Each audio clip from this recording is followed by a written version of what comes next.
पूर्व मंत्री श्री भगवान सिंह कुशवाहा ने कहा कि सूबे में भ्रष्टाचार व अपराध की घटनाएं बढ़ी है। प्रशासन के लाख प्रयासों के बावजूद भी भ्रष्टाचार व हत्या पर जितना कामयाबी चाहिए वो कामयाबी हासिल नहीं कर पा रही है सरकार व पुलिस। उन्होंने कहा कि नीतीश कुमार का इकबाल खत्म हो गया है। अगर उनका इकबाल खत्म होता तो आए दिन घटना व भ्रष्टाचार नहीं होता। पहले प्रशासन से अपराधी डरा करते थे, लेकिन आज अपराधी से प्रशासन का डर नहीं है। ये बातें जगदीशपुर नगर के सस्ता बाजार में पत्रकारों से रूबरू होते हुए पूर्व मंत्री भगवान कुशवाहा ने कहा। हम दरअसल आपको बता दें कि बिहार में अपराध की घटनाएं बढ़ी है। लाख प्रशासन के प्रयास के बावजूद भी भ्रष्टाचार पर और हत्या पर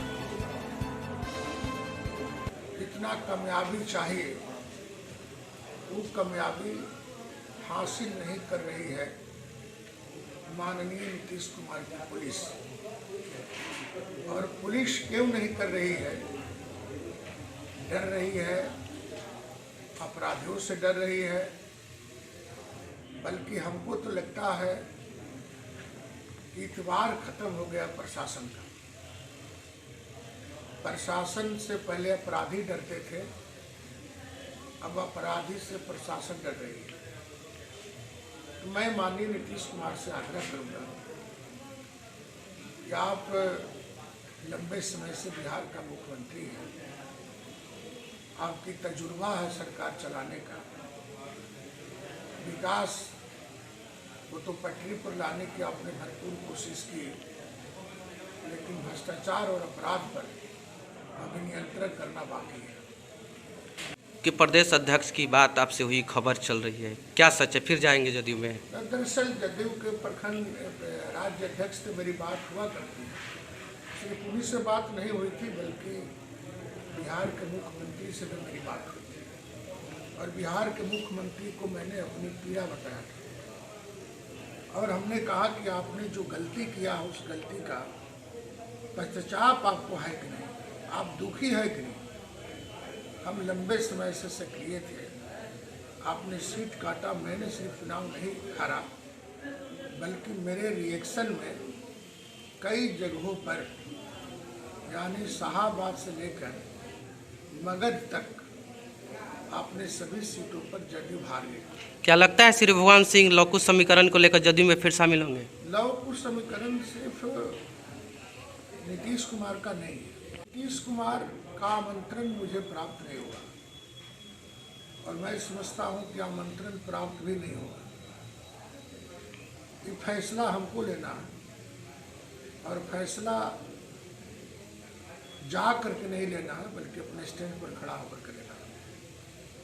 परिस्थिति जैसा होगा देखा जा रहा है, परिस्थिति के अनुसार आदमी तय करेगा कि क्या करना है। विलय का जमाना अब खत्म हो गया, गठबंधन की जमाना आया। गठबंधन हो जाए तो नहीं कह सकते हैं, लेकिन विलय नहीं होगा। जहाँ तक न उपेंद्र कुशवाहा से मेरी बात है, विलय अब भरोसेमंद नहीं रहा। एक बार विलय करके देखे हैं, अब विलय करेंगे तो विलीन हो जाएगा।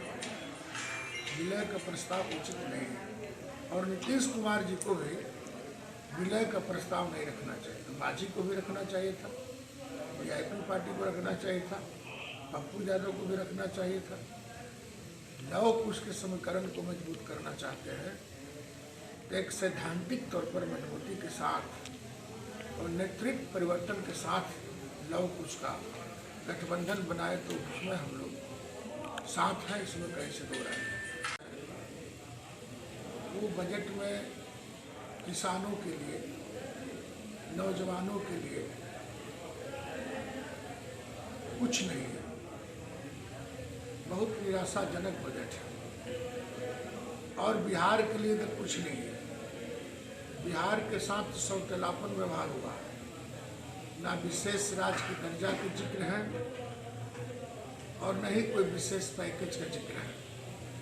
तो इसलिए बिहार की जनता की तरफ से, बिहार के 13 करोड़ जनता की तरफ से मैं बोल रहा हूँ, बिहार के हित में बजट नहीं है, बिहार के पक्ष में बजट नहीं है और निराशाजनक बजट है। एमएसपी का कहीं जिक्र नहीं है। किसान आंदोलन इतना बड़ा हो रहा है और एमएसपी कानूनी तौर पर लागू किया जाए, कानून बनाया जाए कि यदि पटना में आलू का भाव, बैगन का भाव, चना के भाव, गेहूं का भाव जिस रूट से जिस भ्रष्टाचार रोकने के लिए निगरानी विभाग को भी टाइट कीजिए, डीजीपी साहब को, चीफ सेक्रेटरी को जरा कमान कसिए, क्योंकि बिहार की 13 करोड़ जनता ने आपको राज चलाने के लिए हाथ में ताकत दिया है, तो इस ताकत का इस्तेमाल करने की जरूरत है, मेरा आग्रह है। सरकार चलेगी 5 साल? सरकार अभी तक मंत्रिमंडल गठन नहीं हुआ। मंत्रिमंडल विस्तार करना मुख्यमंत्री का विशेषाधिकार है। मुख्यमंत्री चाहे तो आज ही कर सकते हैं, लेकिन बीजेपी में और नीतीश कुमार की पार्टी में तकरार चल रहा है। पहले तकरार हल हो जाए तब न मंत्रिमंडल का विस्तार होगा। मंत्रिमंडल का तो विस्तार कर देना चाहिए। बहुत कम मंत्रियों पर विभाग चल रहा है। एक एक मंत्री के पास 55 विभाग है, जिसका ये लोग बढ़िया से अध्ययन भी नहीं कर पा रहे, चला भी नहीं रहे। मंत्रिमंडल का विस्तार जनता के हित में होना चाहिए।